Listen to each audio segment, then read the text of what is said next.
This is the Clutch Picks Betting Podcast presented by ClutchPoints. Like, follow, and subscribe, rate us, review us, all that other fun stuff, wherever you get your podcasts, Apple, Spotify, and of course, YouTube. My name is Sheldon Alexander, joined by my dude, Mr. Matt Russell, sports betting professional and creator of The Window, available on Substack and via podcast. Mr. Russell, we are heading into week 11. We are firmly into the double digits of the season. What a time to be alive indeed. Firmly. How are you doing, my friend? I'm good. We've hit that point, and I'm pretty sure for the last 5 years of us doing this, I've always mentioned it. We've hit that point in the sports season where college basketball starts to loom as well, right? Mm-hmm. College football, NFL, hockey, the NBA, and finally college basketball. Dove in is an absolute stretch. Dipped my toe in to a little Champions Classic yesterday. Saw your guy Cooper Flagg. I know you're watching intently. You know I'm watching Cooper Flagg. I know you're watching Cooper Flagg intently based on the team that you associate with. Ran myself into a 4 outcome parlay, I guess it would be, with Kansas minus 6.5, both unders, and the Kentucky money line outright last night. Woo. So listen, I have watched all of 4 of these basketball teams out of 360 some odd. So by the time February rolls around and we're ready to talk college basketball, I'm going to be on it. But a nice little start to the college basketball season, especially considering the way the college football season has been going the last couple of weeks. Nice to have a new option, especially if you can get a little bit lucky on what was sort of the first unofficial day of college basketball season. Let's go. College basketball. Lots going on for sure there. Lots going on as we continue into this NFL season as well. For the people who are brand new to this, the Clutch Points podcast, here is what we do. I'm going to give you a pick on each and every game that is on the NFL sched this week. And then Matt comes in with the information and education on where the line is, where it was, and where it could be going heading into kickoff. I then hope to come out on the other end with a much more informed pick. That's the goal. That's what always happens. I play the role of viewer, and Matt sometimes convinces me to change my pick, and other times, foolishly, I don't listen. But that's the show. That's the bit. That's what we do. The goal is to win more than I lose here, give you a winning record. And I am sorry to say, folks, that after 10 weeks of the season, because week 10, we went 7-7. Of course. And I'm emphasizing this because it was 7-5 heading into the Sunday nighter, meaning I was sitting on the LA Rams and the Detroit Lions. And I know I did that in reverse order. So you threw me for a loop there for a second. Yeah, my bad. Gotcha. The Detroit Lions, yes, if you remember how that game went, cool. Turn the game on. We'll talk about it. Wait, what's going? Yeah, we'll get there. And then, of course, the Rams game. We'll talk about that too. So I'm looking at this saying, really, I just can't get a winning week. You can't get what's going on here? But that's why week 11 exists, because we can continue, and we will continue to improve the season total of 74, 76, and 2. We will continue on to the week 11 matchups and boosting up the record here that I have on this pod as I continue to spit out the vibes here. Sorry, you were going to say something? Well, I was just going to say, it's worth mentioning, if you're betting on, you're picking every single game during the course of the NFL season, like you are, you're supposed to go 500. Right? The whole thing is based on the idea. And it's worth mentioning, we don't talk about it all the time, right? But it's worth mentioning that the whole thing, point spreads are based on the idea that you're supposed to go 500 over an incredibly long period of time. And if you do so, you're going to get juiced out and the sports books are going to make money. Where we have the advantage, right, is that we get to be selective each week. And so, you might be in a pool or something like that where you have to pick every game and you're hoping to have a nice season where, you see any pool that you're in, the winner is probably going to be 56, 57%, something along those lines, right? Which is by and large just kind of a fluke, right? Where you're trying to, again, as we say, keep yourself on the right side of some numbers and all that kind of thing, right? But when we're talking about making picks on a Wednesday and every single game, you're probably supposed to be 500 at the end of the season. It's where you can be selective, pick out half of those games and try to get those to be in that 55, 56, 57% range for your actual betting is where you make money betting on the NFL. Yeah, and it's like sometimes I have to remind myself that there's new people tuning into the pod, but I Yeah, feel like exactly. the regulars that are here kind of know, obviously, nobody is betting on every single game in the NFL season. The idea is that if you have a game that you want to bet on, you're going to tune into the pod, you're going to listen to us talk about said game, and that you come out with a better pick on the other end of that. No one's anticipating that you're going to actually sit here and bet on every single game. Just trying to give you an angle on every single game. That's the hope. That's what we do here. And that's how we begin week 11 in said NFL season. On Thursday Night Football, as always, with the Washington Commanders heading into Philadelphia to take on the Eagles. And the Eagles have been rolling as of late. But these are two teams that, for the most part this season, I feel like have beat up on bad teams, right? Which is a lot of the NFL right now. You have a lot of like loser teams in the league with 2 wins, and that's been a thing you heard about the last week, all that fun stuff. The Commanders, bit of a surprise team, but Sirianni continues to be full of surprises himself. This is an interesting one, but I'd like to say that 3.5 has me starting on the Commanders for sure. The hook is a bit much here. I like Washington, but there is that part of me that just says if the Eagles were coached by anyone other than Sirianni, that was maybe a little more predictable. Yeah. Right. I would just be like, oh, the Eagles are just a better team. And I would just take the Eagles to roll the Commanders, because the Commanders are a fun story and all that, but they can't be matched up against the Eagles. This is what has me confused here. So I'm starting on the Commanders plus 3.5. What say you, my friend?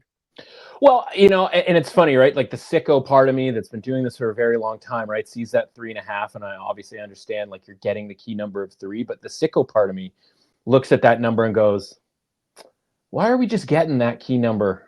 Right? Why are we getting 3.5? Because if you look at the point spreads, look at all, every week, right? Like, yes, there are some flat 3s, but most of this stuff is 2, 2.5, 1.5 was really popular point spread at the start of the season. Like, there aren't a ton of 3.5s, because when there are 3.5s available, you know what happens? They get bet, right? And that ends up being 3. And maybe that ends up being the case here. And honestly, I hope it does, because for me, I'm on the Eagles in this game. And I'm going to give you, we're going to talk about sort of a bigger picture issue in a second here that's going to reverberate throughout all the land, or really just this week. Before you get into this, can I just say something? Of course. Do you ever feel like you hear me like saying already that I'm not, like I'm already wavering and I'm already like on the ropes, and I just need the like extra, maybe this is the wrong analogy. I was going to say push, but that's not what I'm trying to say. But you know what I mean?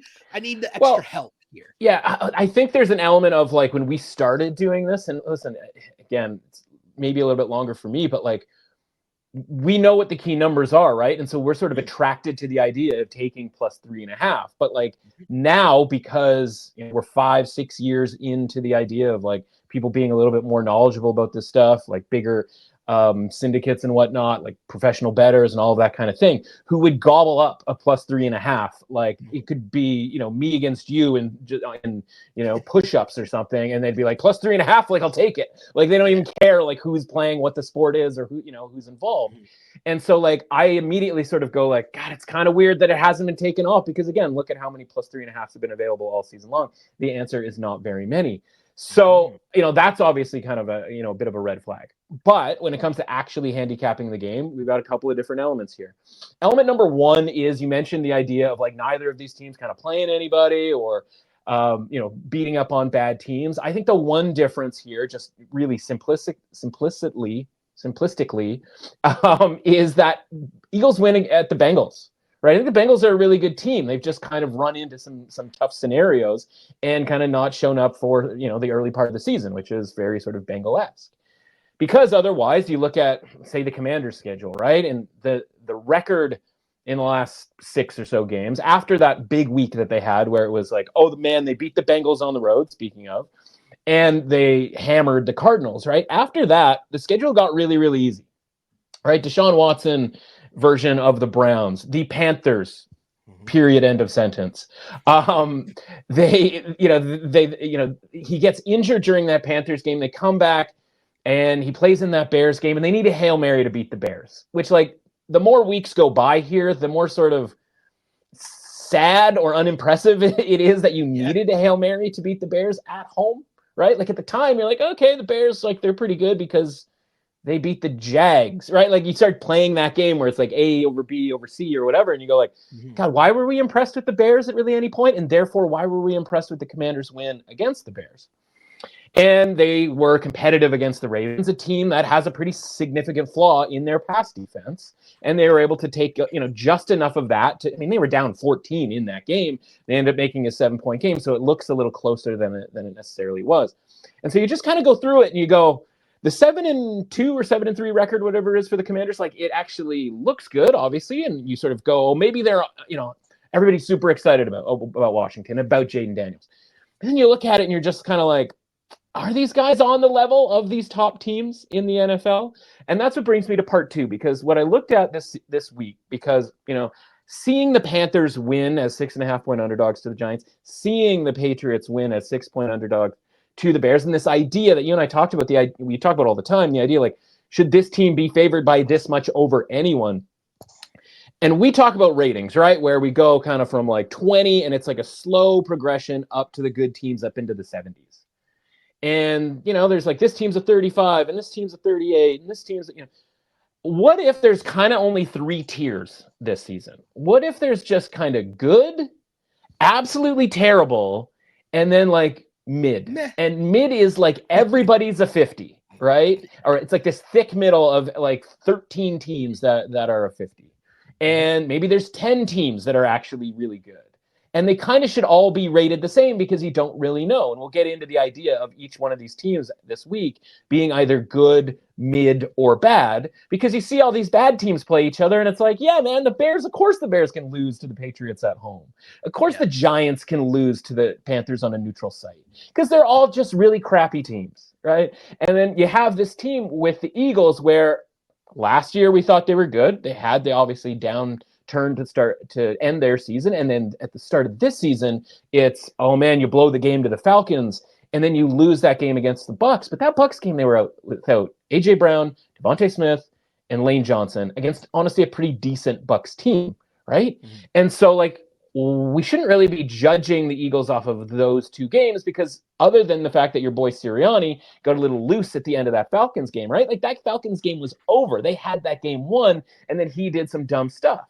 And they haven't covered all of these games during their 5-game win streak. But I will say that Browns game, like you don't give up a blocked field goal for a touchdown very often. And if they don't in that game, they probably blow out the Browns in the same way that the Commanders blow out the Browns. And then they get that Jags game where they don't cover against the Jags. But like I watched Saquon Barkley get his foot touched before he fumbled that ball, and it was ran back the other way for a touchdown. So we could, in theory, be looking at an Eagles team that has 5 straight wins that have just blown everybody out since they have gotten healthy. And so I think the Eagles are in that top tier. And I think the Commanders, unfortunately, and again, this is probably good news in the big picture for the Commanders, because by the way, their schedule is pretty easy going forward. So I think they're going to end up with 11 wins still. They're still going to make the playoffs. It is going to be a great season overall. But I don't think in this single game where you have a quick turnaround, I don't totally trust the coaching staffs. I don't totally trust Dan Quinn at this point. When you have the quick turnaround on the short week, I think they are mid. And I think the Eagles are good. And so if I'm saying to you, okay, these are 3 tiers, but what does that actually mean? And we've obviously talked about numbers here because it's the easiest way to explain for people, because you've got your power rankings out there in the mainstream media, and they don't really tell you what the difference is between number 1 and number 2, or number 2 and number 27. But look at it this way. If a bad team is playing a mid team, let's say the mid team is about 4 points better than the mid team. And if a good team is playing a mid team, let's say they are 4 points better. And then when you have a good team playing a bad team, let's go 8, right? 4 and 4. So it's just a 4-point gap between those two. And if you did that and you applied that to last week, depending on where you had the Colts, whether you said that they were a bad team or a mid team, you either had 1 loss against the spread last week or 2 losses against the spread last week. Shell, would you have taken 12-2 last week instead of 7-7? I believe that you would, my friend. Now, again, that doesn't guarantee anything going forward. But if the concept is that the Commanders great deal about the record. And like, I understand, like a lot of people have them power rated in the top 10 and all of that sort of thing. I just think like the record is a little bit false. It's probably going to be a little bit false at the end of the season when they finish 11-6 or 12-5 or something along those lines. But in this game, if you apply that sort of concept, the Eagles, 4 points better and home field advantage, throw 1.5 or 2 their way. This line in theory should be something closer to 6. Which, by the way, is probably where it would have been if this game was being played at the start of the season. But the excitement over the Commanders and the way that they've built up this season has gotten people, obviously, really into the idea that getting plus 3.5 is a really good idea. And so, finally, I will say, like the Jaden Daniels injury, the ribcage situation, since that Panthers game, the run game has kind of gone away a little bit, right? Less designed runs and less efficiency with the runs that he's made. And whether you say like, oh, maybe that's just the rib situation, or maybe that's just teams having more and more tape to deal with Jaden Daniels, couldn't tell you that. I'm just telling you what the numbers say, that the rushing attack from Jaden Daniels has been sort of tempered a little bit, we'll say. And so who knows, man? You mentioned, right, the Eagles and the idea of their coaching. Like, are they going to have this thing buttoned up? Like, I don't know. Every game, every week, we talk about all these coaches who don't like seem to understand like what the main goal here is. Daniel's pass completion percentage has gone down, right? The fantasy points have gone down for anybody who may or may not have him in fantasy. And again, right, like you're squeaking by the Giants the week before they go and they beat the Panthers, right? Like it's another example of like, man, all of these wins are starting to look, not worse because you win an NFL game, but like a little bit less impressive. Whereas the Eagles, you can make a case here where they probably should have 5 straight covers along with these 5 straight wins. I think the Eagles are on a different plane right now. And I think you're getting some value here on the 3.5. And I think that's why you haven't seen plus 3.5 bought up to the point where it goes down to 3. And if it does, that's why I'm waiting, because I haven't bet it, but I'm hoping we get -3 here, maybe -3, -120, something like that. Because maybe a lot of people pile in on Thursday as you get closer to the game and you go, oh man, Commanders are getting plus 3.5. Like, let's bet it. And there's going to be a point. I think maybe if this, this might get to -3, at least -3, -120. And if it doesn't, honestly, I'm even more comfortable thinking that the Eagles are going to win this game relatively comfortably. Yeah, the pick has been changed. The pick has been changed to Eagles -3.5 for me here. And I just think overall, on top of everything you just said, you confirmed some thoughts that I was already having in terms of like the Eagles might just be the flat out better team here. And when that happens on the short week, and as you said, adding in home field advantage, all that fun stuff. Also, like, it's not like this is going to be an easy place for Mr. Daniels to walk into and play a big boy matchup, right? Right. What's the comparable road environment that he's faced this season, right? At Cincinnati? On that, against that defense at that time. And, by the way, the Eagles much healthier, right? Jalen Hurts much healthier. You can see him letting it out when he gets outside the pocket, running down the field, right? That is a considerable different look for Jalen Hurts than it was at the end of last season when everybody was soured on the Eagles and things weren't going particularly well. And then you have the new offensive coordinators on both sides of the ball, right? Where it's like Vic Fangio comes in and looks at this defense and goes, all right, what can we do here? Do you think that's going to be applied in the very first game of the season, like perfectly? Probably not, but like if he's a good defensive coordinator, a sort of almost borderline Hall of Fame type defensive coordinator for his career, like I don't know, maybe give him 8-9 games to see if the defense can get better. And I think that's the interesting thing to watch here, right? Like, is the Eagles defense better because of Fangio getting his sort of hands on it for a few games here and being able to sort of slow down Jaden Daniels, who's already kind of been slowed down by some of these lesser teams? Yeah. Eagles -3.5, kicking into gear, one might say. Big boy matchup of the week, Chiefs at Bills. Bills favored by 2 points at home. And I'm going to be very honest with you here. I'm not deep diving this. The Chiefs are underdogs. And I've stated I'm not buying the Bills against real teams. I value the Chiefs as being a real team, despite the fact we could be having a completely different conversation. The fact that they almost lost to the Bengals and probably not the Bengals, the Broncos. Yeah. They should have lost to the Broncos, right? But hey, wins and losses, the Chiefs are the Chiefs. How many times do we have to watch this before? I'd have to talk myself into the Chiefs the Chiefs to be underdogs against someone. It's just not going to happen. I'm wearing a San Francisco 49ers hat on my head. There's a San Francisco 49ers hat behind me. I'm still bitter from the Super Bowl. All of these things add up to me taking Chiefs +2. Yeah, I mean, again, like okay, well, I'll put it this way. First of all, there's some 2.5s out there, right? So just in case, make sure you grab the 2.5. I don't think we're going to see 3 here because the flood of money that would come in on the Chiefs at +3 is, unmatched.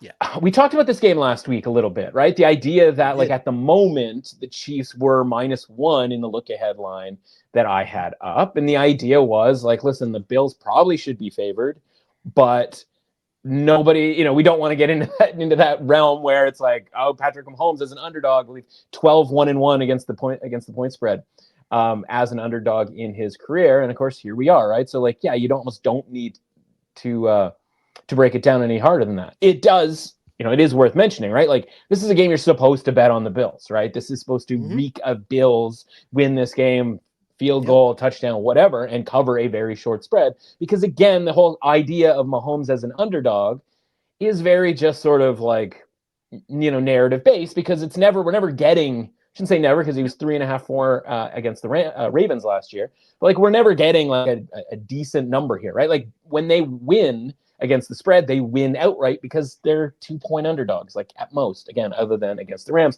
And by the way, if they played tomorrow against the Rams in Baltimore, they'd be 3.5 or 4-point underdogs again. That just doesn't against the Ravens. Against the Ravens, yeah, in Baltimore, they would be favored, be underdogs by that much. So again, it depends on what you believe with regards to the Bills. And again, like I saw them 2 weeks ago at home against the Miami Dolphins, team I don't think all that much of, and that was a dogfight, right? And so, yeah, like, first of all, this implies that the Bills are better than the Chiefs once you get out to that 2.5, because I don't think you're going a full 2.5 points for home field advantage with the Bills. And again, because as we've talked about before the game last week, like the Chiefs never cover. They never cover big numbers, right? We were they on the covered Broncos. the small numbers. I followed you onto the Broncos. I think I had the Broncos picked on like that's. I think I had the Broncos picked. I didn't even need to be talked into it last week. I don't know. We'd have to go back and check the tape. I think I may have had to talk you into that, but or maybe it was the week before, because they were running all these games. It was definitely the week before. Back to back. It's definitely the week before. Yeah, I will put it this way: like when you look at the 2.5s out there, I mean, Teaser Town, USA. Like, I mean, what are we doing, right? Like, why mess around with the idea? Because again, that's the frustrating part about these Chiefs games, right? Is you're supposed to bet against them in this situation. You're supposed to just give the 2 points, 2.5 points, and take the Bills here. But it literally never works, right? So, like, why would you keep doing it? Instead, you can not only bet on the Chiefs, bet on the Chiefs not to lose by 9 points by using a 6-point teaser leg, and we'll have a second leg to this, don't you worry. Bump them up to 8.5. Sit back and go, you know what, Bills, if you're going to win this game, which, again, they have beaten the Chiefs in the regular season before, I don't think they have beaten them by 2 scores in any of these games. So, yeah, this for me is a teaser leg of the week, if you will. And I don't have to then mess around with this whole like psychological warfare that people are trying to, after the Chiefs win, it's like, what are you, an idiot for betting, against the Chiefs as an underdog? Or if the Bills win, you're like, what are you, an idiot? Like, of course the Bills are going to win this game. Like, it was the perfect spot. And again, you and I talk about all the time. Well, and you and I talk all the time about the idea of like, well, if this team finishes like 15-2 and like their 2 losses are this and this, is it going to be like that big of a deal, right? And like even Broncos last week is like, yeah, for the end of the year, like one of their losses is by a last-second field goal to the Broncos. Like you kind of just, it's a little weird, but like you'd sort of shrug your shoulders a little bit. And of course, you wouldn't be, phased at all if the Bills won this game, and that was one of maybe 2 or 3 blemishes on the Chiefs' resume. Like, wouldn't be weird at all. So yeah, just take the teaser leg and sit back and just hope for a fun, close game. Not worry about who's winning by a field goal. I also just think too, like the football side of it, I just think the Buffalo offense against that Chiefs defense is a tough matchup for them. And with that in mind, Mahomes always finds a way. That's just what we've seen. That's what, cool. Sure. Another big, I can't believe this. We're here. I'm calling this another big boy matchup here.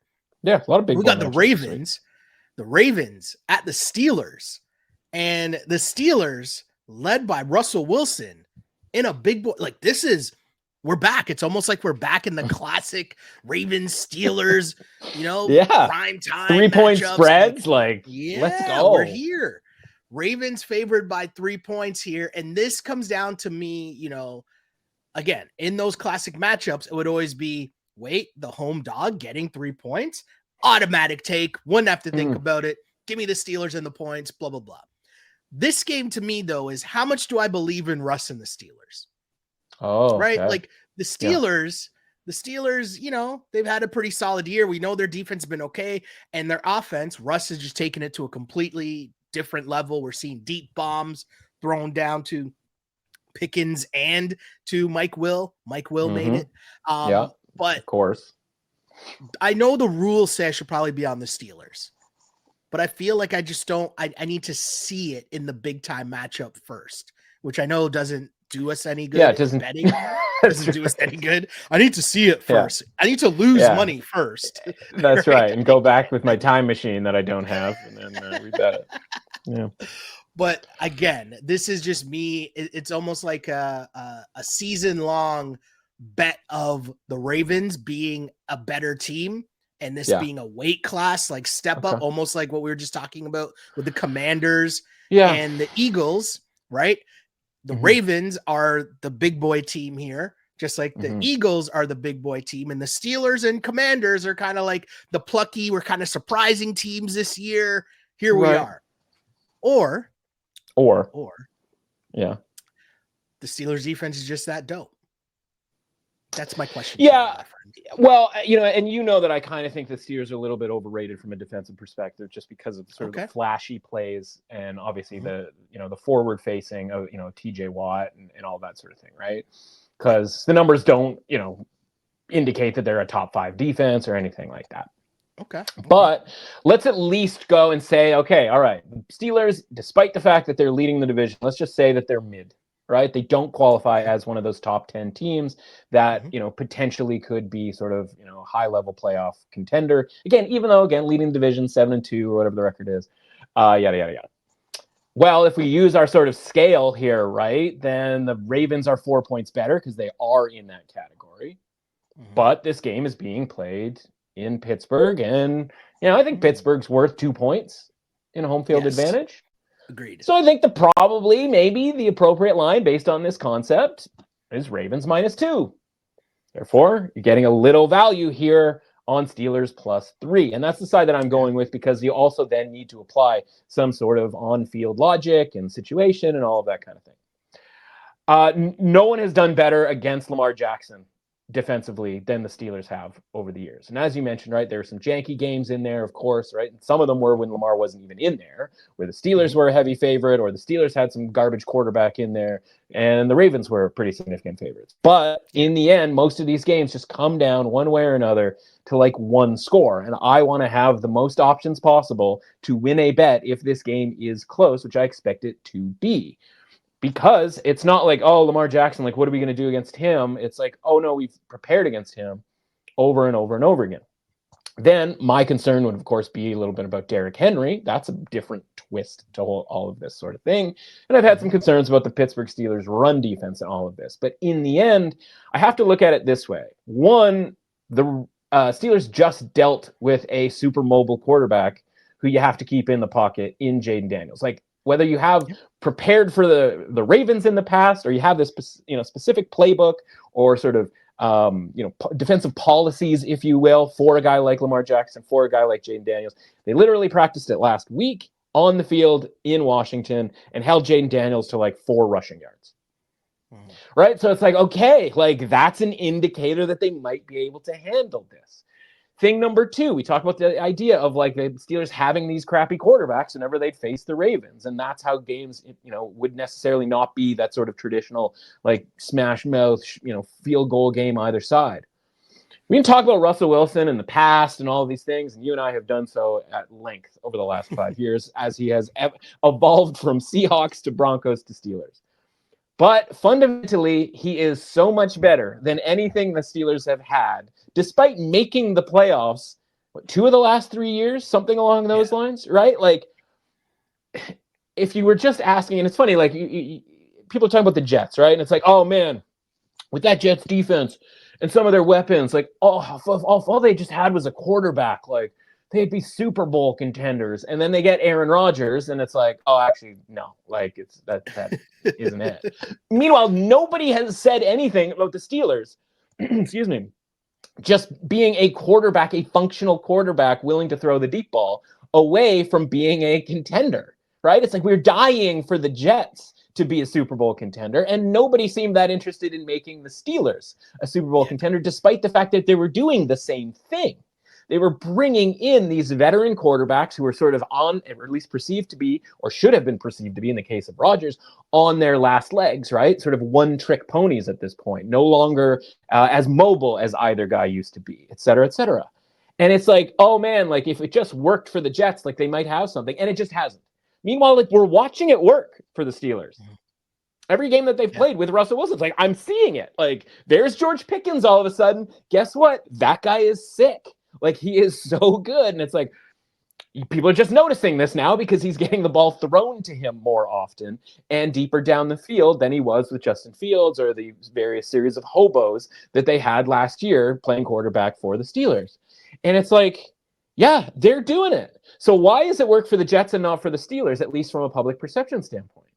Well, one place is Pittsburgh and the other place is New York, right? So we've been talking, because we, as in, right, the media and like the things we have to hear about the Jets, the Giants, and the Cowboys, right? Meanwhile, the Steelers just plugging along, going like, yeah, we got a pretty good defense, and now we got a quarterback that throws the ball down the field, and our run game actually works as well.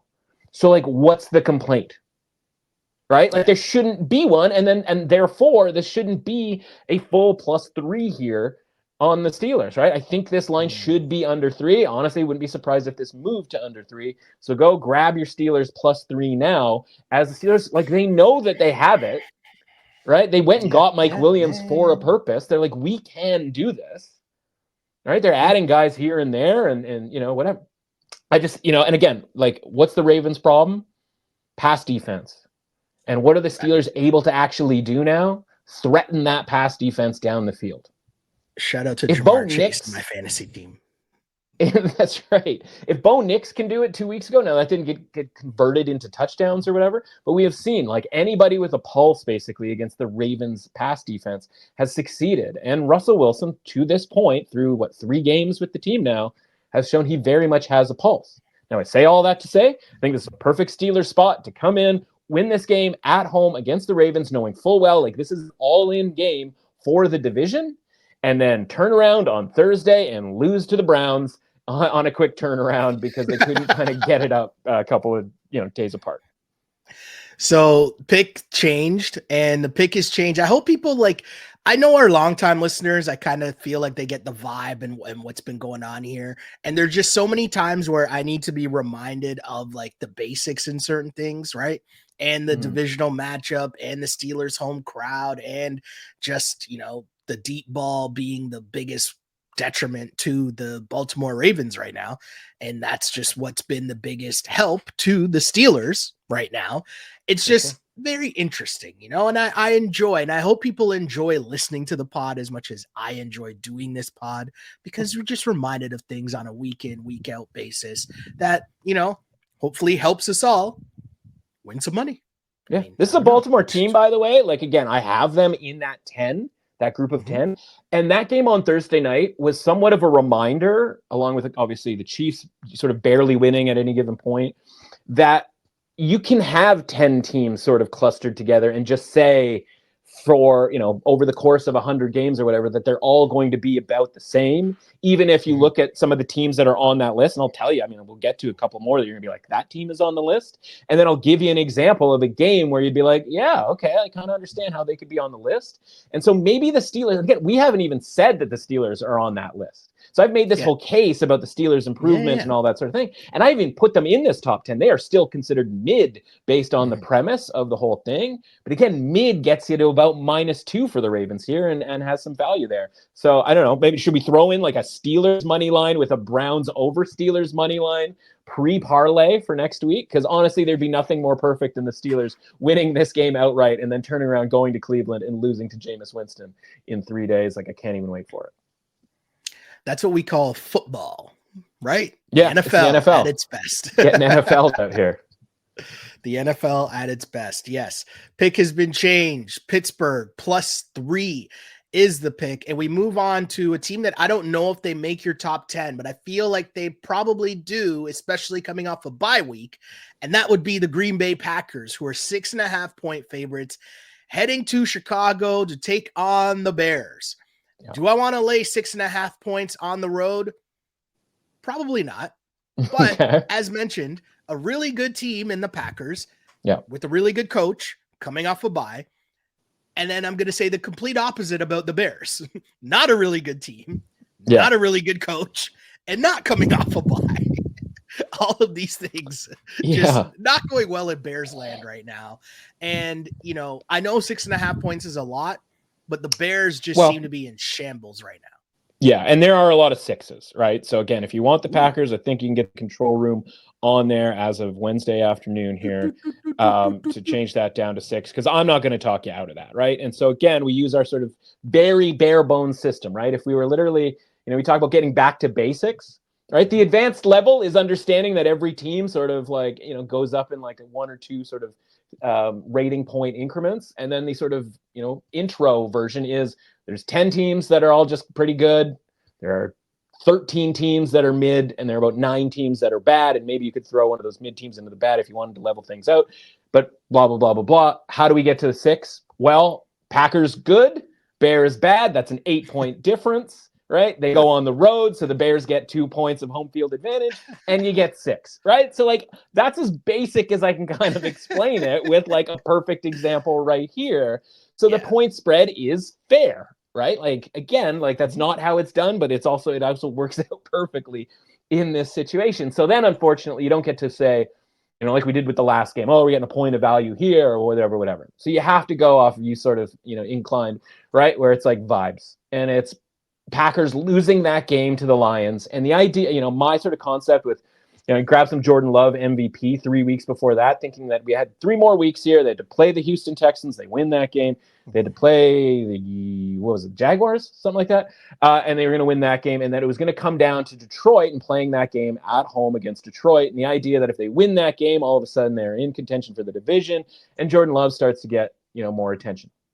Problem it was that Jordan Love gets a little bit hurt against the Jags, and they sort of feels like they kind of forced him in there against the Lions because it was such a big game. And it was like, well, if you can just get through this game, you get 2 weeks off, and, you know, yada, yada, yada, right? And it ends up they lose that game, and maybe they aren't the team that should be playing outdoors, and the Lions are a better team outdoors because they can do the biting kneecap, you know, sort of strategy, if you will. So you get this time off, and now you get this Bears team, and like, I don't think they care about going into Chicago like that.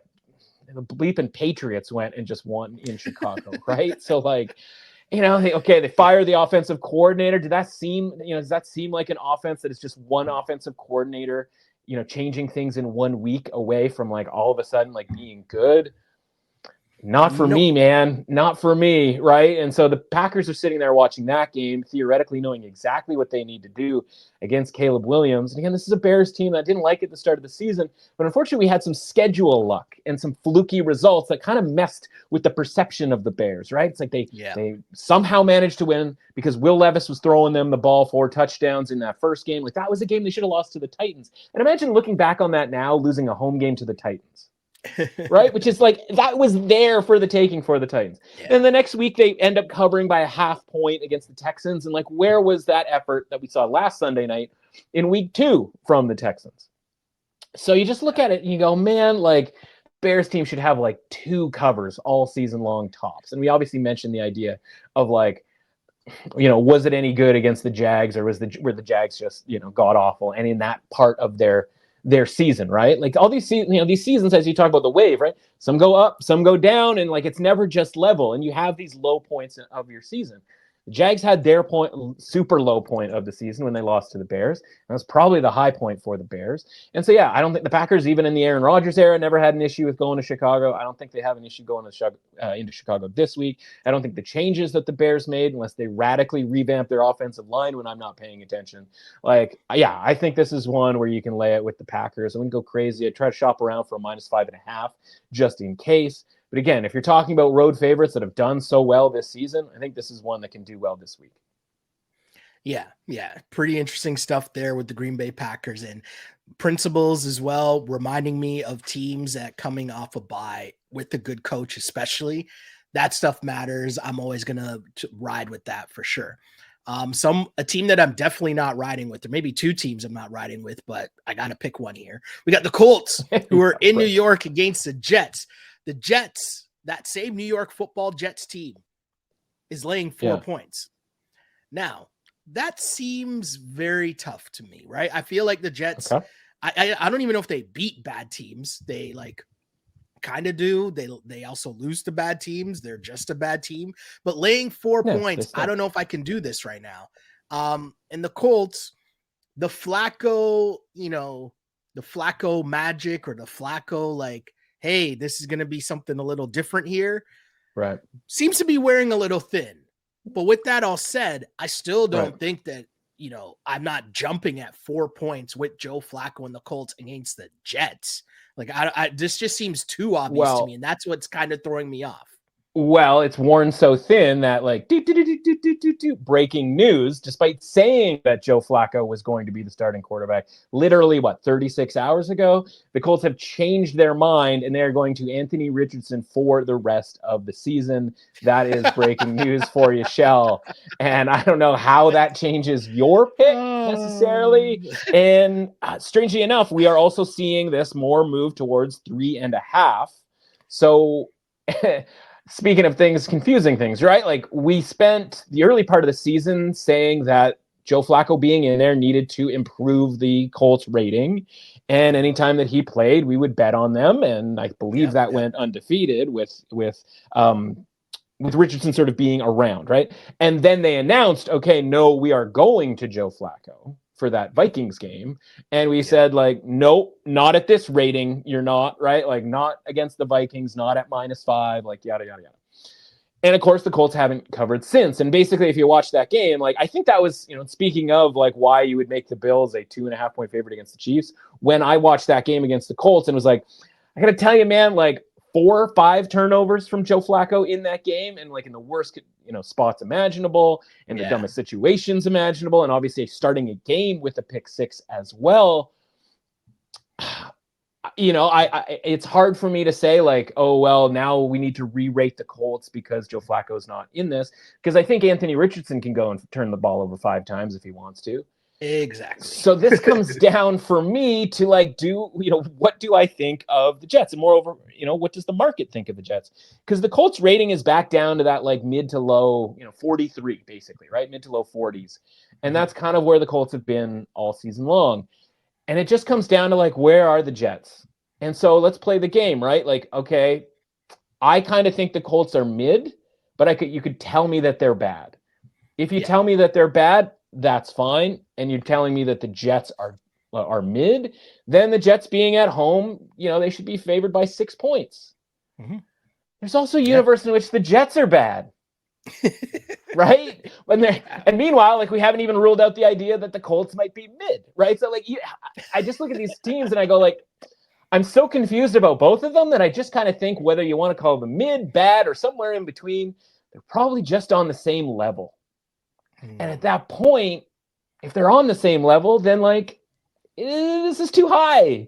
3.5 is too high, right? The Colts can compete in this game. They can win this game because what are we hanging on to with regards to the Jets, right? This veteran team, oh yeah, they beat the Texans, a shorthanded Texans team on a short week, and then all of a sudden the market came in. I mean, just look at that, right? The market coming in and changing the favorite in that game, right? Cardinals go from -1.5 to +1.5 because people bet on the Jets last week.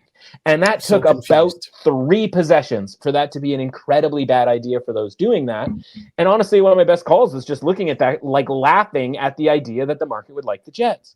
And so you go, okay, well, how have the Jets been changed from a market rating perspective? Well, they've been dropped, but they're basically considered an average team right now. Again, what about the Jets at this point has indicated that they are average in any way, shape, or form?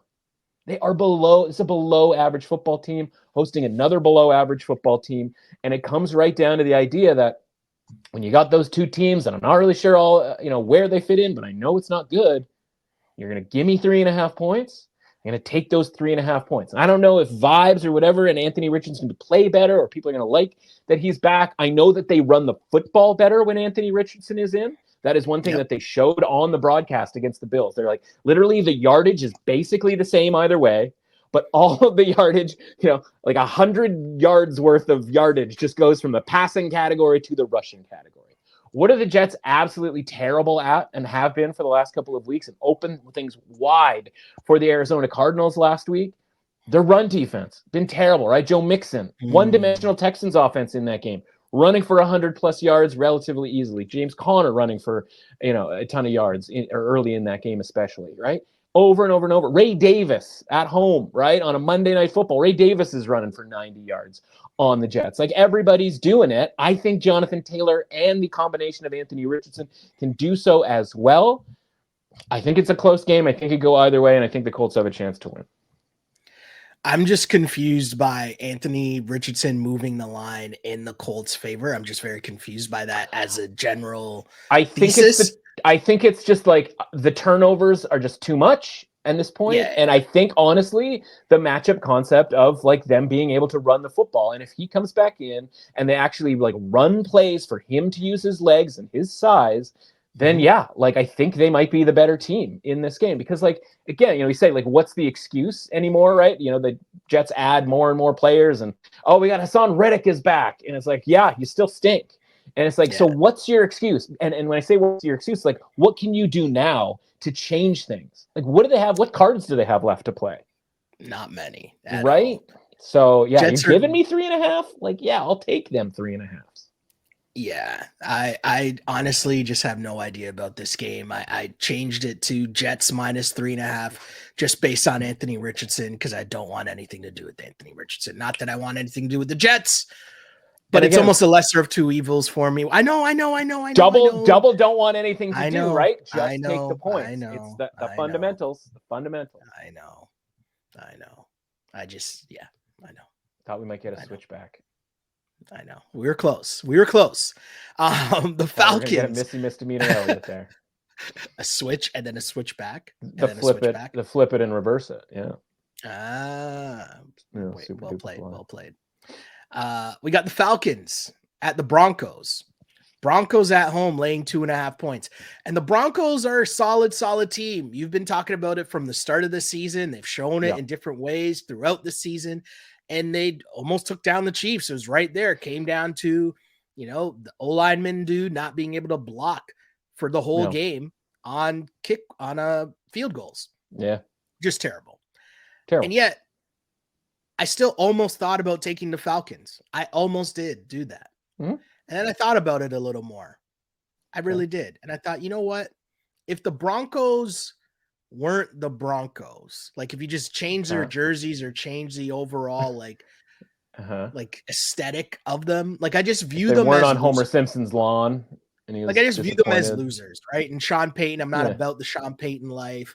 Like Bo Nix, but the reality is they've been improving each and every week. Bo Nix is becoming more and more like just steady and solid. And their defense has always been legit. And a legit defense against Kirk Cousins and the offense that looks shaky at times under a field goal at home. And it's a tough place to play. Yeah, I'm on the Broncos laying the 2.5 points. It took me a second to get there. Okay. All right. Well, let's see if it can take you a second to get off of it.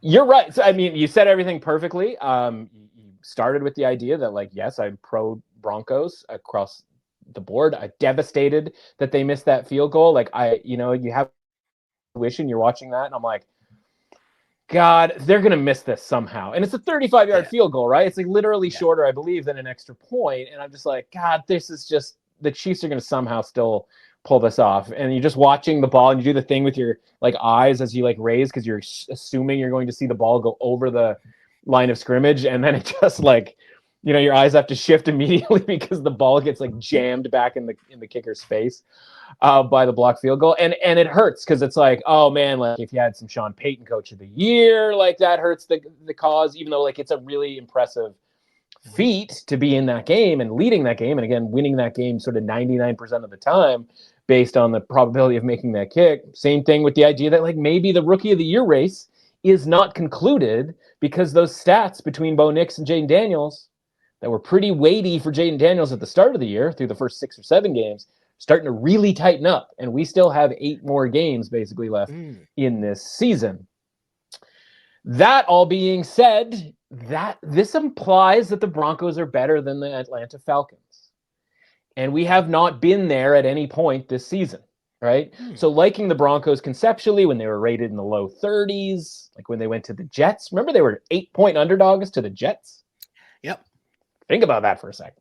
And then now all of a sudden it's like, oh, wait, they're like the highest they've been rated all season long.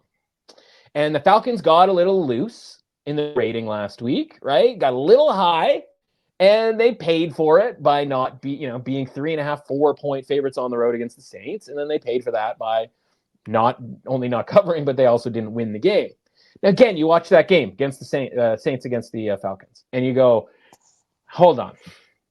Again, we won this bet, so don't get me wrong here. But 3 missed field goals, speaking of field goals, from the Atlanta Falcons, and the return to life of Marquez Valdes-Scantling, right? Three catches, like 1 for a long touchdown, 1 for basically setting up another touchdown. And it's like, is that stuff replicable? And so we'll talk about that. So sort of bookmark that sentiment for the Saints game here in a little bit. But it also applies to the Falcons, right? How many times do the Falcons actually lose that game? How many times do they actually not cover the point spread? And again, you can face the same thing. Schedule luck for a lot of these teams, right? All these other teams getting to face the Saints at these certain parts of the season. How about the Broncos being a perfect example of when they saw the Saints on their schedule? When would you rather face the Saints, right? Short week, Spencer Rattler, Dennis Allen, things of that nature?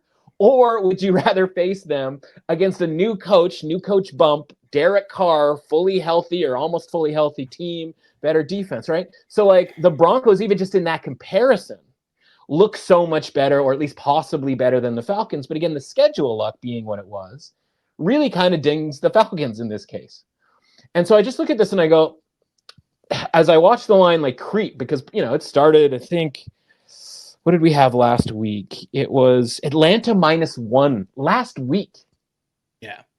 Right? So we're talking about a 3.5-point change here across the favorite because of what happened in these 2 games. Credit goes to the Broncos, they move up. Discredit goes to the Falcons, they go down. Again, it's fundamentally one game for either side here. And so, like, just right there, the fact that the Falcons were favored in this game last week, and again, like the idea, and we've had this happen a bunch of times, most of the time earlier on in the season, where teams sort of switch spots as far as the power rankings, if you will. Yeah, I think the Falcons can go in and they certainly can win the game. I think they, we're talking about a Broncos team that sort of even at the best of times is kicking a lot of field goals, winning games by 1 or 2 points.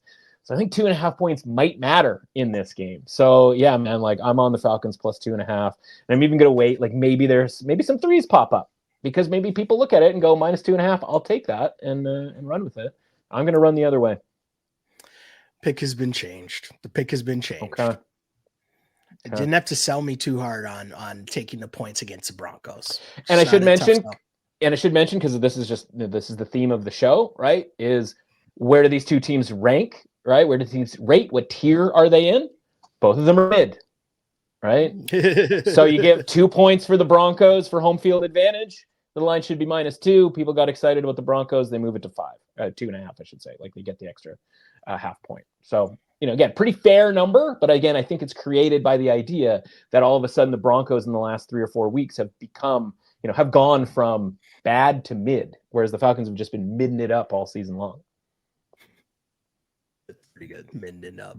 Yeah. We move on to the Seahawks, who are in San Francisco to take on the Niners. Seahawks coming off a bye, taking on a Niners team and that actually had Christian McCaffrey out there for them. He played all right. the Niners didn't seem to be in full gear, but they missed a lot of field goals in classic Niner fashion, settling for a lot of field goals. They just missed them. Right. And that led to a last-second field goal win, and they don't cover, and Baker was balling and all these things. I was going to say something about Bosa not being able to tackle Baker, but that might have went differently. Never mind. I'm going to stop myself from getting in trouble. But anyways, the Seahawks should be healthier coming off a bye, right? We feel like Seahawks should be getting DK Metcalf back. That's the hope. And I just think 6.5 points is too high for me to lay with the San Francisco 49ers in a divisional game that the Seahawks, again, coming off a bye, know that they have to win if they feel like they're going to still compete within this division. No. And if you're the Niners, I just feel like they win the game, but they win by a field goal. They kick field goals. It's just what Brock Purdy and the Niners and Shanahan do. They kick field goals. 6.5, too many points for me. Niners win. Which is ironic because, you got your guy Moody out there, and it's like that's the guy that we're relying on, right? It's my old drafted with like a 3rd-round pick or whatever it was. It's my old Arrested Development, reference, right? Where George Michael, he's got the girlfriend in high school, and Jason Bateman's character, his dad, forgetting his name, just goes her, right? Every time, because he's like. Her. I feel like that's the situation with the 49ers, right? Where it's like, let's kick some more field goals. And everybody on the 49ers, including your guy Debo, is literally going, him? Like that's Debo was all of us. That's man. Because I'm sitting there going, like, that guy can't be on the team tomorrow.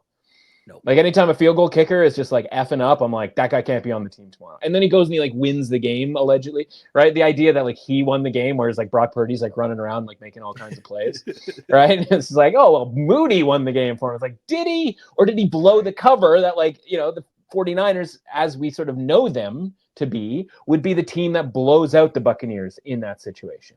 And so to me, that's an inclination, right? That thing that I talked about, the idea that maybe there aren't any 70s. Because the Ravens can't defend the pass and the Chiefs don't blow out any teams. And the 49ers, fully healthy. Speaking of teams, what's your excuse now, right? Mm-hmm. Oh, we're not healthy. We need Christian McCaffrey back. No, sorry, you were in a fist fight with half of the Buccaneers, right? A team going into their bye week, needing a bye week more than even the 49ers needed a bye week the week before, which, of course, by the way, they were coming out of their bye week. And like you said, Christian McCaffrey, he had over 100 yards from scrimmage. Sure. That's what we're looking for from Christian McCaffrey, right? He's doing McCaffrey-esque things. George Kittle is doing George Kittle things, catching that touchdown late.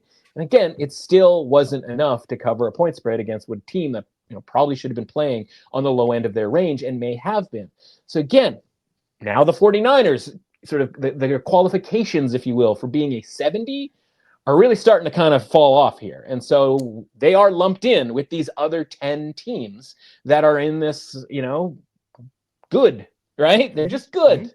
No great teams, just good, right? One team's got a little bit lucky in winning all of their games, and the rest of these teams are just kind of 6-4, 7-3, maybe 8-2 if their schedule has been pretty light. And that's where we're at here. And the Seahawks, with DK Metcalf, presuming that he's coming back, are thoroughly mid. Right? Yeah. They are the middiest team that ever midded.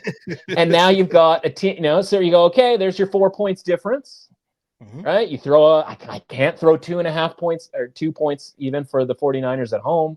I got to be a 1.5 home field advantage. That's just the way that, their sort of home success, if you will, has been. I have this line that, just using that sort of bare bones strategy. The line should be 5.5. The line is 6.5. And it's no longer 7, which was the look ahead line from last week. The idea, presumably being the way that we had the 49ers rated with all their healthy pieces, that 7 was going to be a good number. But again, you got to downgrade the 49ers to just pretty good. And at pretty good here, plus 6.5, I think is worth the bet. I don't think we're going to see 7. I'm waiting. I'm seeing. I want to get some 7. I don't think we're going to get 7. So 6.5 is fine. But yeah, you can wait and see and maybe get plus 7 here, at some point over the week. Yeah, just too many points for me, but shout out to my guy, Ricky. Ricky doing work last week. Ricky Pearsall, absolutely. Let's go. Yeah. Also, cool. why I shouldn't have re-signed Ayuk, but that's a story for another day. Oh boy. The Jags. We move on. The Jags are in Detroit to take on the Lions. Lions laying 13.5 points. And yes, you can see the screen is correct. It says I am laying the 13.5 points. I know this is going to sound weird, but the Lions coming back and winning despite Goff's INTs. What do you have? 5? Yep. That makes me like them more. Like, I know they didn't cover, and I get that, but they almost still somehow covered. And the fact that was a thing. And on the other side, is Trevor Lawrence coming back, or is it Mac Jones's music that we're hearing? Like, that's going to stop me from saying the Lions can just steamroll the Jags. Nah, give me the Lions. Okay. I'll lay the 2 touchdowns. I'm going to do it. Okay, so I'm not going to harp on it, but like you made the point perfectly, or at least led into it perfectly, because like as a bettor, betting on the Lions in that game on the premise that if they were rated like the Chiefs, 49ers, the Ravens as a top team in the league, based on what we had seen from the Texans the week before, and the fact that we didn't think that Will Anderson or Nico Collins were going to play, and they didn't, then the Lions, even at -3.5, would be a good bet, right? Like throwing all those things together. Will Anderson doesn't play. Nico Collins doesn't play. The Lions come out of that game with everybody saying, yes, they are one of the best teams in the league, maybe the best team, based on what they saw in that game. Yeah. And the Lions not covering is infuriating, right? It's like you did all the work, right? Like you got the guys out of the lineup that you didn't want in the lineup. The line went to 4.5 right before the game because of that, right? So by just market, the 3.5 is a valuable bet compared to 4.5. And everybody's in love with the Lions still, and they didn't cover. You know what I mean? Like, when do we ever get this? It'd be like if everybody was still pumped about the 49ers for not covering but winning, instead it's like, oh, I don't know about the 49ers. People are like, yeah, Lions. They're like whipping their pants over their head about the Detroit Lions. That guy threw 5 picks. And he threw 5 interceptions. And again, but that's the point. You're like, well, if he just threw 4, like they probably cover that game. And it's like, yeah, but they didn't, man. So all that is to say, like, I think that's a pretty jumpy, huggy type game, right? We talk about the jump and hug game. That's a jump and hug game. I don't want a team playing after a jump and hug game. So you then go, I don't know what the deal is. Is it going to be Trevor Lawrence, or is it going to be Mac Jones? And the line is as high as 13, goes to 13.5. There are, Sheldon, right now, some 14.5s. And you know how I know? 14s. There are 14s.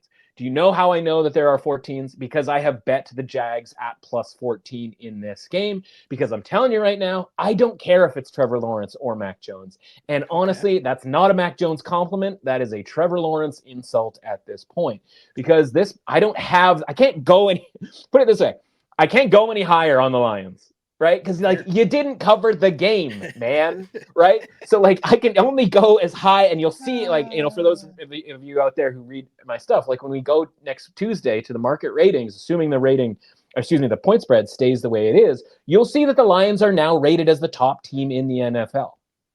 It is quite literally not just the high point for the Lions for the last 2 years, but the high point in the league this season. And I know that because I can't go any lower for a Jags team that, by the way, last week with Mac Jones, doing Mac Jones type stuff, wasn't so bad. Yeah. From a team perspective, I mean, they lose 12-7. They keep the Vikings out of the end zone. Mm-hmm. They're, this damning with faint praise. They were trying. You know what I mean? So I just go, I'm not watching that game against the Jags being like, this is the worst team that I've ever seen. And to get to 14 here, you really do need to kind of say, we're talking about, the Panthers at their absolute worst. Mm-hmm. And if you're telling me, maybe they are the Panthers at their absolute worst, but it's just because, essentially, Trevor Lawrence is out, I think you need to pay a little closer attention to what Trevor Lawrence was doing when he was in there. Right? And so, so I look at this and I go, from a numbers perspective, again, well, if you want to do the mid versus, good, mid, bad situation, right? You got 8 points. Jags are a bad team, obviously. Lions are obviously a good team. That's 8 points in between. You throw 2 points for home field advantage, you get to 10. We're as high as 14 right now, right? And so, like, why are we that high? Because, like, people are down on the Jags, people are up on the Lions. And people compare this to the game against the Titans from a couple of weeks ago, right? Where it's a very similar line. The Lions blow them out, but it's special teams touchdowns and like Jared Goff throwing for 80 yards in that game. Like, it wasn't a replicable result. I mean, maybe it is against the Titans because the Titans are that bad. But again, like, we haven't seen the Jags be that bad. We've all been disappointed with Trevor Lawrence because they haven't lived up to the rating that they were at, which was around an average team. So, like, you're getting rated as a terrible team here, obviously. But, like, we haven't really seen any indication that the Jags are a terrible team. They're in it with the Packers, 2 weeks ago, 3 weeks ago, right? They're in it. They got a little lucky, obviously, but they're in it with the Eagles 2 weeks ago. And then last week, they're in it with the Vikings. So where did we get this, like, 14 points all of a sudden? It wasn't from last week where the Lions just handled their business for 60 minutes. Yeah. Because that didn't happen. Right? So I just got like, I can't say that the Jags right now are on the level of, the Panthers, even really the early season Patriots, maybe the Titans, obviously. I think they're better than that. And it's Mac Jones, and like, he obviously has a poor reputation, but like, he's at least been functioning. Like, it's not Cooper Rush. We were like, oh yeah, this Mac quarterback who somehow stayed on the roster for 5 years. Mac Jones was like a top draft pick, went to Alabama, right? Yeah. Like, he knows how to play quarterback. Does he make dumb mistakes from time to time? Sure. But that's what the 14 points are built in there for, right? Yeah. So, this line is, and again, it's moved up because of the idea that it's like, yeah, Mac Jones is definitely going to play. I just don't agree with it. I think it's 10. I think it's a 10.5 point spread, maybe 11. And we're talking about 14 points here, full touchdown, plus 14. Get that while it's hot, because I don't think you're going to need the 14. I think it's going to be a closer game than that. Tough spot for the Lions, man. Tough spot for the Lions. I'm still rolling with it at 13.5. Okay. It's tough.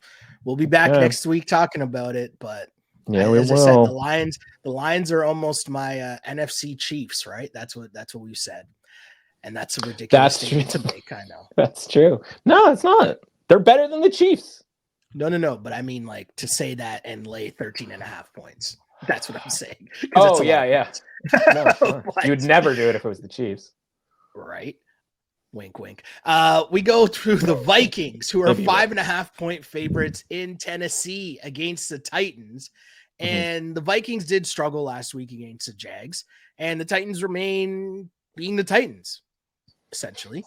5.5 on the road is a lot. And I need to be talked into taking the 5.5 on the road because I'm not really here a lot laying that many points on the road with teams that I'm not convinced are like great. Even if I think that the Titans are really bad, that's a lot of points to lay on the road. And I think I need to be talked into this. Like, why is this in the Vegas zone even? Right? Like, it's almost as if I'd feel more confident if this was like at 6 or at 6.5. The fact that it's like hanging on, like there's people out here on the Titans. Yeah. It makes me lean on the Titans. I know that doesn't really make sense, but well, I'll be honest with you.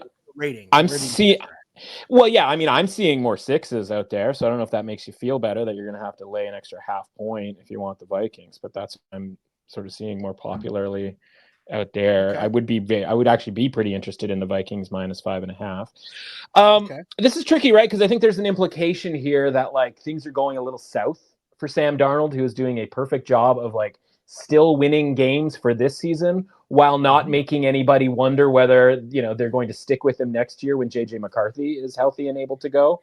Right. Because that's a big issue. Right? Is he going to just steal is he play so well that he's stealing the job? And then Sam Darnold, like we get 8-9 games in the season, is like, no, don't worry. I'm going to throw enough interceptions that nobody's going to really feel like you need me to be around here.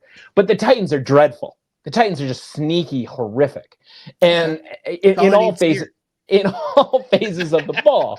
And by the way, like this is a time where everybody at home is going like, do the thing with the tiers. Vikings are a top tier team for me. and you go, hey, hang on a second. Like you put the Vikings in that top tier, in that top 10. Maybe you're saying like, oh yeah, that makes total sense. But all I can do is tell you that like they beat the 49ers who are in that top tier. Yep. And they were right there in a field goal game with the Lions, who are the highest rated team in the entire league, right? So like, you know, you are who you play and, you know, all of that sort of stuff. So you do the math on that, right? They're a top tier team. Obviously the Titans are a bottom tier team, tier 3, if you will. You go, there's an 8-point difference between those teams. Then you go, all right, we got to do some home field advantage here for the Titans. Frankly, I don't think you can go more than 1.5 for a Titans home field advantage. And that's a 6.5 point spread. So, you may have found somewhere where it's -5.5. I think it's more popularly 6. I'd be totally fine with a fair price at 6.5. Right. So like 6.5, I think the number should be 6.5. It's 6.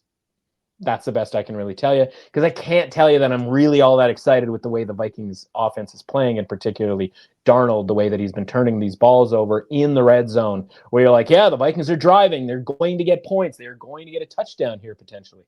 And then just like, nope, they are getting no points because the other team has intercepted it in the end zone. And it's just driving you nuts, because they should win these games handily because they are a really good team. But again, might have a Sam Darnold problem. This was kind of my perception. You know what I mean? The perception of 6 tells me the market, people, whoever's betting money firmly believes in the Vikings. 5.5 tells me there's Vegas zone, kind of like, wait, what's happening here? And that always makes me hold. Well, you mentioned Vegas zone, right? And it's the old, and again, this is an antiquated concept, of course, right? The old Bill Simmons, and I think this is like his playoff manifesto, right? Where it's like, you don't take the underdog unless you think they can win outright. And like, that's antiquated, because like you can take an underdog here and think that this game is going to be close because you think there's a point of value here, or it's on a key number and all that sort of thing. But I will say, like, as somebody who like bets on underdogs to win outright, I just look at this and I go like this, a +6, like a +250, like something along those lines, like money line, like usually something that I'd be really, really interested in. It's not with this Titans team, man. Like, they had every opportunity to stay in that game last week against the Chargers, and they just could not do it. I also think from the Vikings standpoint, like, they've had such a good season, and sometimes like the season is long. So if you have a dip in the middle of the season, it still doesn't take away from the team that you really, really are. And they might just have been through, not going to overreact to the dip, we'll say.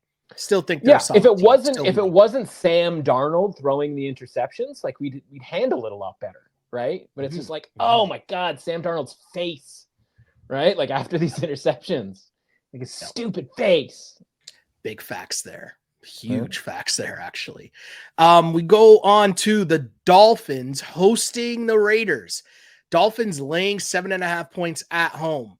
And the Dolphins won on Monday night. I don't really get what the Rams were doing, but we will get to the Rams for sure. But Tua and company looked decent, at least. Getting the ball out quickly, not a lot of time with him holding the ball. But did they look good enough for me to lay 7.5 points with them against any team coming off a bye week on a short week? Dolphins on a short week, laying 7.5 points against a team coming off a bye. You have to convince me that the Raiders are like trash, which you might be doing right now, but I'm saying that's what I need to hear for me to say, okay, I'm going to take the Dolphins here and lay 7.5 points on a short week against a team coming off a bye. All right, let's start with the simple principle, right? Where you have the Dolphins, you have them good or bad or mid? Mid. Thoroughly mid, right? And then where do you have the Raiders? We all know they're bad. They bad, they're bad, right? So you go, okay, basically we're just going to take those 4 points in between those two tiers. We're going to add 2 because it's hot still, I guess, in Miami, maybe. Okay. And we're going to get to 6 points for the Dolphins. How we get to 7.5 is beyond me, right? Because it wasn't that game on Monday night where, like, kudos. The script, fire script. Absolutely fire script, right? Touchdown. You get the rookie involved there for the touchdown. Then the following drive was really nice, sort of stalls at the end there, and they end up having to kick a field goal, right? And they stick on that 10-point, that 10-0 start. I think it was 10-0 start. And then the Rams do just like nothing, right? And it was like, as they talked about on the broadcast, right, continually shooting themselves in the foot. It was weird. You're sitting there, you're just watching them going like, you know what, these last 2 weeks, that was clearly high-end performance. That wasn't mean performance, right? That wasn't average performance. Yeah. Beating we talked about the Vikings, right? Like 2 weeks ago. They win that game because like, it's a really tricky spot for the Vikings. Right? And then the very next week, it's like, okay, you get the Seahawks without DK. They make a couple of plays on defense, but like Geno Smith was down in that red zone constantly. And they pull that game off in overtime. And all of a sudden, we think that's what the Rams are, that higher rating. Then we watch them play to the low end of their rating. Now, why were they playing to the low end of their rating? I can't tell you that. I don't think anybody can tell you that, right? We'd be all rich if we could predict when these teams are going to play to the high end or the low end of their rating.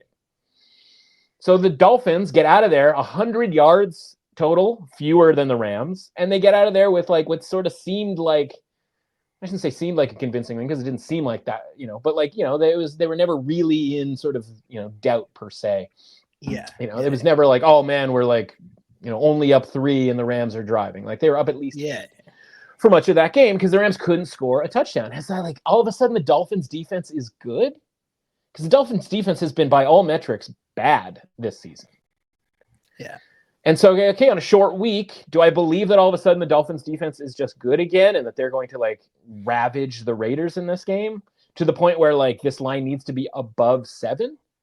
And you look at the Raiders and you go, okay, well, I think the last time we saw them, or close to the last time we saw them, was against the Bengals in a similar sort of theoretical situation, right? Where they're going on the road against a team and they're 7.5 point underdogs. You take the dog, think you get all these points. The line moves up to like 8. You're like, where is this line going? And then the Bengals just hammer them. So I'm comparing right now the Dolphins to the Bengals because you can say, oh man, they have similar records and all that sort of thing. I think the Bengals are so much better than the Dolphins that frankly, I have the Bengals in the top 10 of the today power rankings. Okay. Right. And it has nothing to do with record, right? And you have to take that part away. And the fact that, you lost to the Patriots in the first game, you got sort of stunned by the command. Like today on a field, are there 10 better teams than the Cincinnati Bengals? I don't think so. Right. I think we saw that in Baltimore on Thursday night. And again, a situation where they actually lose the game, that ordinal goes into the lost column for the Bengals. Yeah. I'm not there. Like the Dolphins, I think are actually like worse than average. I'm a little scared about the script to start the game. But again, you're talking about a team off of a bye against a team on a short week that had to travel across country, right? Like, again, it's certainly possible for the Raiders to get blown out in this game. Like that is a thing that they do. I think the Raiders won, or if not, came damn close to winning in Miami last year, if not the year before. Just sort of kind of popped into my head as sort of like a latent memory. I think it's possible the Raiders win this game because honestly, I don't know that there's that much between these two teams. Obviously, the Raiders have to get their sort of quarterback situation figured out. But with this much time to prepare relative to what the Dolphins just did, and again, I wasn't even that impressive last week. No. Yeah, tons of points here. Give them to me with the Raiders. They had some like dumb play where it was like a fake reverse and then Tua like flips it behind his back. And I was like, there's absolutely no need for that at all. And Waddle got like hammered behind the line. I'm like, take that nonsense elsewhere. Yeah. Like this play sums you guys up perfectly. It's like all this misdirection behind the back, flip it to Waddle coming the other way. And he just got hammered. I was like, you guys are Dolphins. The Dolphins crypto scam was at it again. Sometimes it goes up, It happens, right? It happens. Golf coin. Speaking of the aforementioned Rams, are 5-point favorites in New England against the Patriots. And I'm looking at this last week's game, the Rams game, as a blip. I have no answers as to what happened to their offense. Everyone was there. They were driving, and every time they were on pace to score, they would take a dumb penalty and get pushed back. Or, Matthew Stafford would get sacked, or just like the dumbest things were being called and happening in that game that just made no sense. So I'm looking at that as a blip, and I'm not going to hesitate taking the 5 points on the road against a Patriots team that I still think is really bad. Like if the Rams are mid, the Rams are pushing, to me, the Rams are pushing into being good. I think the Rams are good.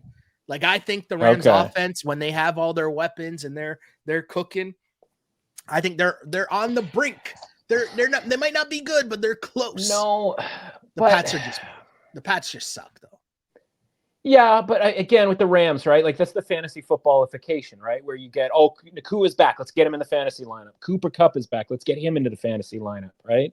Kyron Williams needs to be in the fantasy lineup. Meanwhile, Kyron Williams never has long runs. They'll give the ball to Kyron Williams 25 times. He'll finish with 90 or 100 yards at 4 or 5 yards a clip, et cetera, et cetera. You're never afraid that Kyron Williams is going to bust one for 80 yards. Correct. And their defense is dreadful. And it has been dreadful all season long. Right, defensive line is pretty good, and you pop up and you get a Jared Verse sack or something along those lines. And you're like, oh yeah, look, they got some young dudes, and everybody talks about how young the roster is, and that's obviously really good for the future. But they are a thoroughly mid team, and let's do the math on this. Right, mid team, 4 points better than a bad team, but in New England, let's give New England a point and a half for home field advantage, and now we're talking maybe even a point, maybe just a point, just throw a point their way. 4 points is now down to 3 points. Okay. We got a 5-point spread here. This is the Patriots for me. This is Patriots +5. This is short week, obviously, element, traveling across the country, and just showing what you actually are versus the scenarios that you got to play in, which was the situation for the Rams playing well in those two games where they won in Seattle and then they beat the Vikings. And so again, like the season is littered with these bad teams playing at home. Playing a good team, they're screwed. They're done. They have no chance. Playing a mid team, playing another bad team, maybe they're getting points, et cetera, et cetera. And again, you want to talk like vibes or whatever, like the vibes are pretty decent right now with New England, right? With Drake May. 2 wins in their last 3 games, obviously like getting May sort of acclimated in those first 2 games against Houston and Jacksonville. And now they're like competitive against these other sort of quasi bad teams. And think about it, like any other time that they've played sort of a mid team at home, right? It's Seattle, thoroughly mid, overtime. It's Miami, thoroughly mid, super close game. They end up losing by 5. The Jets, thoroughly mid, right? They win that game by 3. The only time really where they have played a mid team, and that's right, Houston, I'm calling you mid, is when they went up against the Texans in that game and they got blown out in Drake May's first game when there's a couple extra turnovers and some weird stuff happened. So like again, it's not a guarantee, but even just looking at those results, right? That's 3 out of 4, sort of decent results against teams that are quote unquote better than them. And then, of course, you talk about going on the road against a mid to bad team that's now, was mid and has sort of been converted to bad in the Bears, and they win that game pretty comfortably, and they hold the Bears to 3 points. You can say whatever you want about the Bears' offense, but no other team has held the Bears' offense to 3 points, certainly at home. So, like, maybe they're coming around here with the defense a little bit, and obviously Drake May playing a little bit more here against, again, a team that, like, was probably overrated going into that game last week, and the annoying part about that game is that if they were overrated and playing like 20 other teams, I'd have been all about the Dolphins in that game.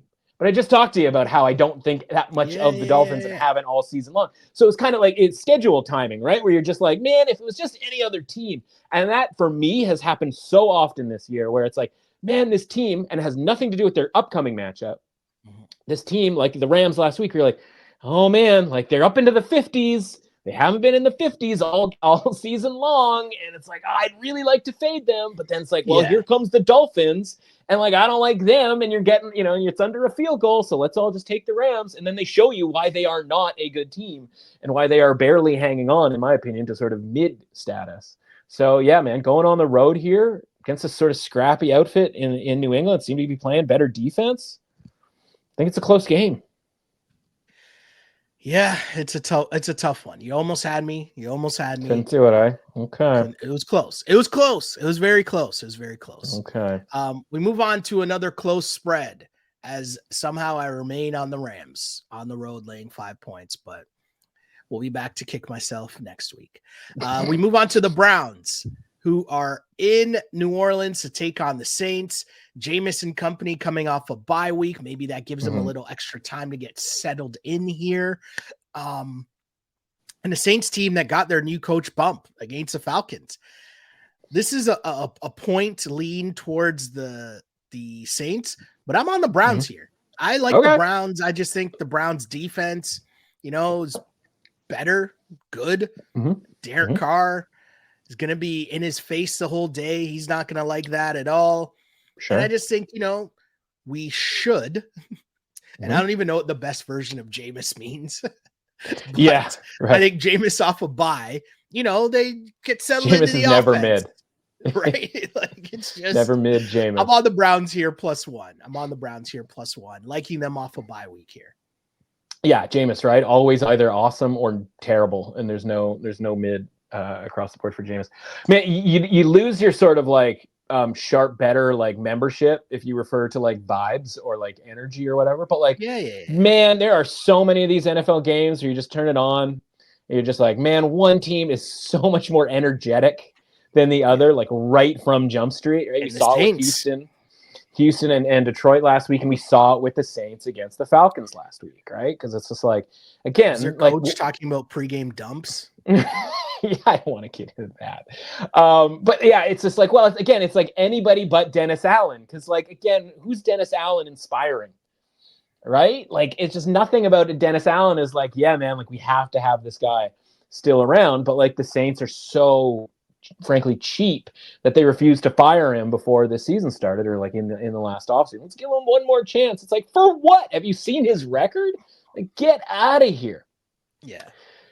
But, I mean, also the Saints are just not particularly good. I think we've seen that up until this point. And so, like, you made all the sort of strong points with the idea of, like, the Browns coming out of their bye week, right? And Jameis being sort of the undisputed starter, obviously, and having sort of time to prepare for this game against, by the way, his former team that maybe given the fact that their quarterback situation hasn't exactly been buttoned up in the last couple of years, he's probably a little annoyed that he hadn't gotten more of an opportunity in New Orleans. And again, I just think Cleveland's a better team at this point, right? And again, if we're just looking at the Browns because they lost that game to the Chargers, again, there's a couple of defensive issues there with full-scale breakdowns that Justin Herbert was going to be able to take advantage of. Again, I talked about it earlier, right? Like Marquez Valdes-Scantling. Like if that's the thing that we're relying on here, guys, like that's going to be a no for me, dog. So like, yeah, this is, it feels like, oh, Saints are at home. They just won. Like they're getting a little bit healthier. Derek Carr like is a little bit more reliable than Jameis Winston. I don't even know if that's true. I like where the Browns are at right now with their receiving core. Cedric Tillman has stepped up in a big way. You're getting stuff out of Jerry Jeudy. You're getting another week of rest for Nick Chubb, who, very mixed results, if you will, in his return from an ACL injury. I just think this is probably one of the better versions of the Browns that you're going to get against a bad team versus sort of thinking that the Chargers weren't maybe a good team. Which we'll get to them in a second. But yeah, man, like this is Browns for me. And I like the Browns a lot here. The Browns are riveting, Gary. Browns. The Browns are riveting, Gary. Browns. See what you did there. Cleveland Browns. As we move on to Sunday Night Football, the aforementioned Chargers are hosting the Cincinnati Bengals, and the Chargers laying 1.5. The Bengals haven't played since last Thursday, a tough loss for them despite a monster game from Joe Burrow and Jamar Chase. And we've liked the Chargers, the whole season. I kind of was liking the Chargers this week, but I just think that Bengals offense, when healthy, when cooking, when rolling, it might be a little bit beyond where the Chargers are, right? The Chargers to me this year was about stability. It was about foundation. It was about just being like a solid squad. Yeah. But offensively, this is a step up. Don't be the Chargers. Ultimately, I think this is a step up, a weight class game here. And if I'm getting points with Burrow and Chase, I'm going to take the points, even if it is just 1.5. Yeah, so I mean, I've already made the statement. Like, I think the Cincinnati Bengals are a top 10 team. I don't know that they're going to make the playoffs, and I'll be completely honest with you. I don't even really want them to make the playoffs because I have a Bengals no playoffs bet from before the season started, right? But I have eyes, and I'm watching these games, and I go, yeah, I think they are a top 10 team. I also have the Chargers in the top 10. Yeah. And again, it's not exciting, but like if you literally never score or get scored on, 20 points or more, then like you're going to win a lot of games. And again, it's not exciting, flamboyant, whatever. There are no superstars sort of running around. Justin Herbert's just kind of being good, right? Finding your Lad McConkey's open, your Joshua Palmer's, et cetera, et cetera. They're putting a couple of different running backs out there. Like no one's going to be lighting it up. They're not, the fantasy footballification, right? Like it's not that exciting because you're not going like, oh, had a monster day from Quentin Johnston, right? You're like, I don't know. Do I start him this week? Do I not start him this week? Even the same thing with Justin Herbert. But I agree with you. This is a scenario where this is a step up in weight class for the Chargers, who have sort of gained that reputation. The idea of, hey, if there is a 10th team in this tier, they are probably that 10th team. And so if these two teams are in the same tier, then the Chargers should be favored by 2, like something along those lines, right? Like it's probably not, maybe 1 because it's the Chargers, so they don't really have home field advantage. So it's 2 teams that are on the same level, right? So it's like, okay, let's say Chargers by 1. The line's 1.5, right? So it sort of all kind of makes sense. If you are still sitting there going like, well, where is the Chargers win against another good team, which is kind of the qualification that you need to be in the category of good. You need to have a win or be damn close to it. Closest thing is that game against the Chiefs where they, had a lead and lose that game by a touchdown. So maybe there's an argument that the Chargers are mid. And so, if I'm convinced the Bengals are good, and I'm only pretty sure the Chargers are good, then I think I'm with you here where I think the Bengals, again, and this Bengals team, and we'll see, right? You never know, because maybe 2 losses to the Ravens just means like, oh man, like we're kind of done and like, yada, yada, yada. I just kind of feel with Joe Burrow, he's kind of that dude from a leadership perspective that like, even you look at their record and you're like, oh man, like it's going to be hard for us to make the playoffs. I think Joe Burrow still kind of goes to his teammates and goes, that Broncos team that is in the 7th spot right now, right? We can catch them. Yeah. Right. Like we don't need 11 wins. We need, 10, maybe even 9, considering it is the Bengals or the Broncos. Or you look at the Chargers in the 6th spot and you go, we're literally playing them This this is a big week. game. Yeah. This would be really helpful for our chances because, by the way, if we get into the playoffs, we have just seen that we can play with the Chiefs on the road earlier on in the season. Super close game. The Ravens. And the Ravens on the road. Twice. Couldn't be closer games in the 2 times that they've played, right? Those are 3 losses. Those are 3 numbers that go in the loss column that would make you believe that the Bengals are a really, really good team. Big facts. I think this weekend they get the one in the W column here to sort of prove that they're a really good team. I like it. I like it a lot. From the Bengals, we go to Monday Night Football, Battle of Texas here. We got the Houston Texans on the road in Dallas, laying 8 points. Jesus, is it 8? Against the Cowboys.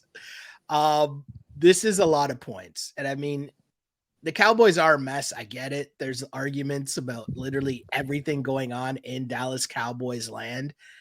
But 8 points is just too high. I'm going to need to know that Nico Collins is in the lineup for sure. And I'm also going to need to know that, I mean, Jerry Jones might be suiting up for the Dallas. Like, my point is 8 points is just a lot here. And I get it. And I understand it. Nobody wants anything to do with the Dallas Cowboys. They are imploding in every way, shape, or form. But I still think 8 points is too many here. And I would think that Cooper Rush would be better in week 2 or a little bit better. Like you need to see some improvement in week 2. I can't believe we saw Trey Lance. Trey Lance, I forgot he existed. As a Niners fan, I forgot Trey Lance existed as a human being and a number what do we take him 3? Overall pick in the draft. Do you know what I mean? Like I forgot that person existed. It was like, oh wait, you blocked Trey it out Lance of your memory. That's totally reasonable. Yeah. I would have done the same thing. Okay, so let's have a conversation here. Not like we haven't been doing that for the last hour and a half. We just now. Should I hit record? Well, yeah, maybe start recording. Okay, so first and foremost, right? What do you think? What are the Texans? And that's the debate, right? Because if I think they're mid, which I kind of do, but again, they don't have Nico Collins, Will Anderson, all that stuff, right? And we don't know what they would be right now if Collins had been healthy for this whole period of time. And so right now I have them in the mid category, but if there was a team that would jump itself up to good, I'm just going to need to see it. And maybe, again, covering and being in a close game against Detroit sort of qualifies, for that. Mm-hmm. But I'm going to need to see it. I don't know that we're going to find that out because they played Dallas this week and they beat Dallas by a significant amount of money or on points. I don't really know that. But let's say that they are good, right? And that's an 8-point difference between the good and the bad. But the game is being played in Dallas. And let's throw, I can't even do a point and a half for Dallas at this point. Let's throw 1 point of home field advantage, right? So the line should be 7. You've got 8 up there. I mean, I see him, to be honest with you, a little bit more 7.5s. I don't quite seen the 8 scene yet, and all of that sort of thing. So how do we get in our old school, our advanced method of sort of calculating this stuff? Like, how do we get here to 8 when you say, like, this is a really high number? Well, the Cowboys are down to 25 out of 100. We're basing that off of one game against the Eagles team, who we think is pretty good. We're also basing that off of a game that was 7-6 late in the second quarter. That was maybe Ezekiel Elliott fumble away from having the lead in. So maybe 25 is a little bit low, right? Maybe it's a 30. Maybe they are basically the Saints at this point. Maybe they are basically the Raiders and not like veering towards Carolina territory. So then you go, okay, if you establish them as a 25, what does that make the Texans to make this make sense, as the kids like to say? Texans are back up to 58. And again, like, maybe full health. Okay. But again, that's making the same assumptions that we made with like the 49ers last week, where like just because guys are healthy, they're going to be good, right? They are going to be the rating that we had for them, months ago when the season started, when we had them before the season started at like 60, 59, 58, something like that. So we're making a pretty big assumption here with the Texans, and we're also rating the Cowboys a lot lower than maybe is necessarily deserved, which is such a gross thing to say since all they do is end up getting blown out at home. And here they are at home on a Monday Night Football game. Maybe the Monday Night Football game thing helps because it's like, this is our Super Bowl. You know what I mean? Like, there's a lot of sort of cases to be made that this is too many points. It all just kind of grosses me out when it comes to the idea of backing the Cowboys. And you might be sitting there going, hey, Matt, I remember that Chiefs plus 2.5 teaser leg up to 8.5. And you told me there was going to be another leg coming at some point so we could throw that old 2-team 6-point teaser together. Here it is. Texans widely available at 7.5, down to minus 1.5. Similar kind of deal, but in an opposite way. Like, just don't F with the point spread and how, competitive are the Cowboys going to be. Just kind of assume, and listen, it might be a big assumption. Who knows? Maybe the Cowboys just win this game outright. But I will dare them to do that by taking the teaser leg from 7.5 down to 1.5, pairing that with the Chiefs up to 8.5, and just rolling with that teaser leg for those two games. Yeah, I mean, I got you. I understand the teaser. Closing out the week with the teaser leg. I hear you. Yeah. I like it. I like it a lot. So much action here as we head into week 11. I try to bring the people back to a winning week on the picks. We're putting that into the Osmos right now. Let's go. But where can the people find you for more of the information and education that we all crave? Yeah, man, leading the charge on independent content creation, man, over at Substack.com. The window, you can type in the window, sports betting. You can type in Matt Russell sports betting. You can go to my Twitter/X handle at mrussauthentic. Everything that I write gets tweeted through there as well. So multiple ways to get where you need to go. Free subscription. Everything is free for this season. And then you get to decide, did you have fun this season? Was it worth your time? Was it worth a couple of dollars? And then we'll, talk about that come summertime as we turn to paid. So everything is free for this season, not just a 1-week trial, a full season trial. That includes college basketball season later on. That includes the NHL, Stanley Cup playoffs, all of that good stuff. So that's over at Substack.com. The window, Matt Russell, sports betting, all those keywords, easy to find. Winners everywhere, winners everywhere. And my name is Sheldon Alexander. You can find me on the app formerly known as Twitter at Shell Alexander and on Instagram at Sheldon Alexander. Reminder, you find this podcast on Apple, Spotify, and on YouTube, wherever you get your podcasts, rate us, review us, all that other fun stuff. Because as I always say, I used to pray for times like this to rhyme like this. This is a Clutch Picks Betting Podcast. As always, unpolished and unapologetic. Until next time, see ya.